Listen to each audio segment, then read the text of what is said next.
Salut à tous et bienvenue sur le travail de l'ombre. Après ce OM Lille, j'aurais pu vous parler de la très belle ambiance qu'il y avait au Vélodrome et il faut absolument le souligner. Malgré les 2 lourdes défaites consécutives face au PSG et à Monaco, les supporters sont encore et toujours là. Ou j'aurais pu également vous dire de ne surtout pas s'enflammer. Oui, même s'il y a eu du mieux, offensivement ça reste tout de même très pauvre. La preuve, on a réussi l'exploit de marquer 2 buts avec seulement un tir cadré. On peut remercier les Lillois. Ou j'aurais pu également vous parler de Jordan Amavi. Copieusement sifflé lors de la présentation d'avant-match, il a été chaleureusement applaudi durant la rencontre grâce à sa très belle performance. Quelle force de caractère. Mais j'ai choisi de m'attarder sur le repositionnement de Camara. Samedi, à la surprise générale, Camara est aligné au poste de sentinelle dans notre milieu à 3. Une première cette saison, même s'il a déjà joué à de nombreuses reprises à ce poste. Alors pourquoi Villas-Boas a-t-il fait ce choix? Tentons d'y répondre à travers cette vidéo.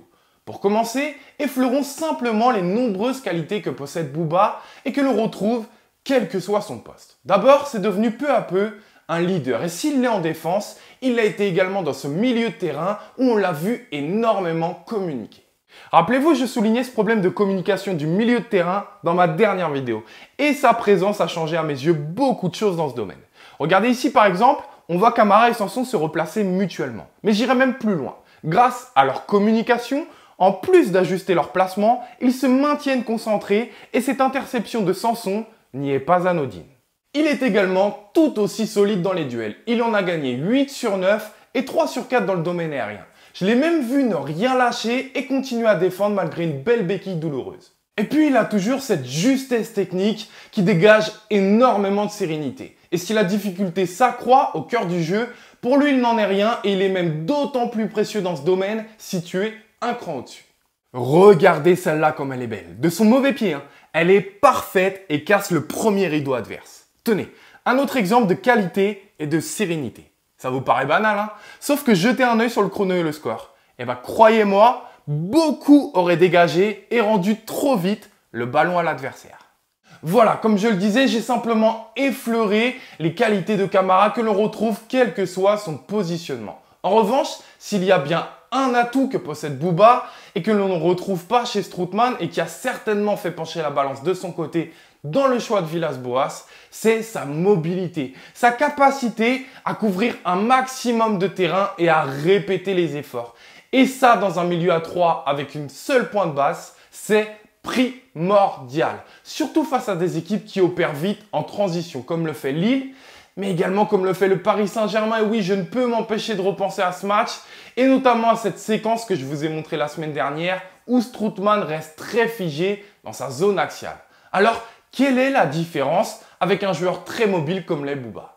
Regardez, alors que les Lillois tentent de se relancer par notre flanc gauche, Camara va avoir la capacité de sortir de sa zone axiale pour aller chercher ce Lillois et empêcher cette passe. Mieux, il va empêcher tout décalage et permettre à Payet et Amavi de défendre en avançant. Là où, rappelez-vous, sur mon exemple avec Strootman face au PSG, le décalage avait été créé en partie à cause de ce manque de mouvement de l'Hollandais. Allez, revenons à notre séquence pour constater également que l'effort ne s'arrête pas là pour Camara, puisqu'il va aussi basculer de manière rapide en même temps que le ballon.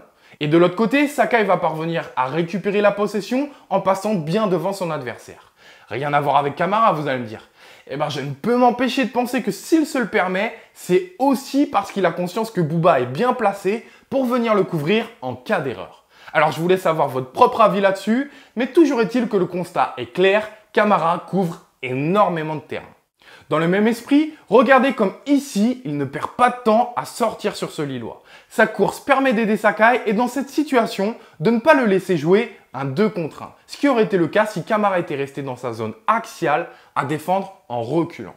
Autre exemple ici avec cet esprit de couvrir beaucoup de terrain et de défendre en avançant où il va chercher très haut son vis-à-vis. Un mouvement qui rend difficile la relance adverse, mais pas que, puisque c'est ce mouvement qui va attirer avec lui toute sa défense et permettre d'avoir un bloc plus haut et bien regroupé. Et oui, regardez comme ces petits détails qui peuvent vous paraître si anodins sont en fait si précieux. Et quand en plus de cela, on y ajoute le plus voyant, le plus clinquant, le plus bling bling, mais le tout aussi efficace, alors là, forcément, ça devient très intéressant. Il y a ici où il ne ménage pas ses efforts en courant après le ballon, ralentissant les Lillois et parvenant même à réaliser cette interception, ou encore ici avec cette intervention importante. Et puis, évidemment, il y a le plus clinquant, avec cette grosse course pour parvenir à couvrir la chute de Sakai et contrer ce centre, ou encore cette énorme... Bref, vous l'avez compris très clairement, Camara a réussi son match en s'appuyant sur ses atouts et notamment sa mobilité. Un profil totalement différent de celui de Strootman. Alors même si lui, il l'a déclaré après le match, il préfère jouer défenseur, doit-on l'installer à ce poste? Doit-on le reconduire pour le match face à Lyon? Qui doit avoir la priorité? Le joueur et sa formation ou l'équipe et les résultats immédiats? Toujours est-il que le coaching gagnant de Villas-Boas souligne encore une fois à quel point notre effectif est très mal construit. Voilà, je vous dis à très vite pour une prochaine analyse sur le Phocéen et allez l'OM.